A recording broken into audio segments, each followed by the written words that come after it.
దేవునికి స్తోత్రం. శిలువపై యేసుక్రీస్తు పలికిన ఏడవ మాట. తండ్రి, నీ చేతికి నా ఆత్మను అప్పగించుకొనుచున్నాను. దీని వెనుక ఉన్న అద్భుతమైన ఆత్మీయ సత్యాలను మనమిప్పుడు టక్కున చూసేద్దాం. ఆయన తన ఆత్మను తండ్రికి అప్పగించటమంటే ఏదో ప్రాణం విడిచిపెట్టడం మాత్రమే కాదు సుమా. నిజానికి అది సాతానుపై ఆయన సాధించిన ఒక గొప్ప విజయం. పైగా దేవుని పిల్లలుగా మనకున్న పవర్ఫుల్ అధికారానికి ఇదొక సూపర్ నిదర్శనం. ఇందులో మనం ముఖ్యంగా 3 విషయాలు గమనించాలి. మొదటిది, తండ్రితో ఆయనకున్న ఆ స్ట్రాంగ్ బాండ్.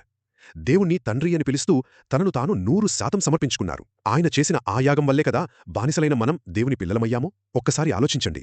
దేవుని కుమారుడే అంతగా అప్పగించుకుంటే ఆయన పిల్లలమైన మనం మన జీవితాలను ఇంకెంతగా ఆయనకు సమర్పించుకోవాలి? ఇక రెండవది, శిలువ మరణమనగానే అదొక ఓటమి అని మనమనుకుంటాం. కాని అది కానే కాదు. అదొక గొప్ప వీరుని విజయం. యోబు గ్రంథంలో నా విమోచకుడు సజీవుడు అని, కీర్తనల గ్రంథంలో నీతిమంతుని శరీరం కుళ్ళుపట్టదు అని దావీదు చెప్పినట్లు ఆయన మరణాన్ని జయించారు. లూకాసు వార్త 16వ అధ్యాయం ప్రకారం నీతిమంతులు విశ్రాంతి పొందే పరలోకానికి మనకోసం దారి తెరిచారు. అంటే గుడ్ ఫ్రైడే అనేది విషాదం కాదు, సాతానును ఓడించడానికి దేవుడు వేసిన ఒక మాస్టర్ ప్లాన్. మూడవది, సాతానుపై గెలిచి ఆ సర్వాధికారాన్ని మనకివ్వడం. శిలువపై అపవాది శక్తులను బహిరంగంగా ఓడించి మరణంపైయున్న పూర్తి అధికారాన్ని తన చేతుల్లోకి తీసుకున్నారు. యేసునామం అన్ని నామముల కన్నా పైనామం కదా. మరి ఆయన ఇచ్చిన ఈ గొప్ప అధికారంతో మనం కూడా ధైర్యంగా జీవిస్తున్నామా? ఒక్క మాటలో చెప్పాలంటే, యేసుక్రీస్తు చేసిన ఈ యాగం మనల్ని పాప బానిసత్వం నుండి విడిపించి దేవుని బిడ్డలుగా మార్చి శత్రువుపై మనకు శాశ్వత అధికారాన్నిచ్చింది.